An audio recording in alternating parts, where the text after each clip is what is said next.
Sound is literally everywhere, right? It's the constant background track to our lives. But think about this. How often do we actually listen? Yeah, there's a huge difference between just passively hearing noise and the focused, intentional act of listening.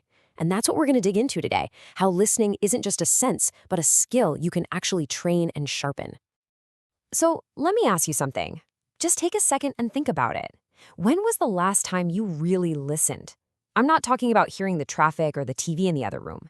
I mean, when did you last close your eyes and just try to find the quietest, most subtle sounds around you? That kind of focused attention, that's the skill we're talking about. And, this idea of training your hearing, it's not some new age thing. In fact, if you look at the Montessori method, this kind of auditory training is right at the heart of a child's development. It's seen as this absolutely fundamental skill, like a key that unlocks deeper learning and the ability to really concentrate. And this quote from Maria Montessori herself, it just nails it. She's saying that when we train our senses on purpose, we're not just getting better at hearing or seeing. Nope, we're actually becoming better thinkers. We're learning to observe the world with this incredible detail and clarity. Okay, so what's the big deal? Why bother training your ears? Well, it goes way beyond just having good hearing. Think of it like building a mental muscle for focus and concentration. It sharpens your ability to pick up on tiny differences in tone and pitch, which, yeah, is great for music, but it's also the foundation for understanding all the little nuances in language. But how do you actually teach this? It's not just some abstract concept. Montessori actually designed these really clever, specific materials just to isolate and train the sense of hearing. We're going to look at two of the most famous ones. All right, first up, the sound cylinders. Picture this. You've got two sets of wooden cylinders that look exactly the same on the outside, but inside, that's where the magic is. They're filled with different things: sand, beads, maybe some grains. The kid's job is to shake a cylinder from one set and then find its identical sounding twin in the other set, using nothing but their ears to find the match. And then you've got the Montessori bells. This is where things get a little more complex. It's this beautiful set of bells, and each one is tuned to a very specific musical note. Here, the task isn't just about matching sounds anymore. Now it's about grading them, lining them up from low to high, and really starting to explore the basics of pitch, scale, and melody. So you can really see this smart progression, right? The sound cylinders are all about the core skill of matching. Can you find the two sounds that are exactly the same? But the bells? They take it up a notch. Now the task is grading. You have to understand the relationship between the sounds. It's a leap from just telling sounds apart to actually building a musical awareness. But training your hearing in the Montessori world isn't all about these physical tools.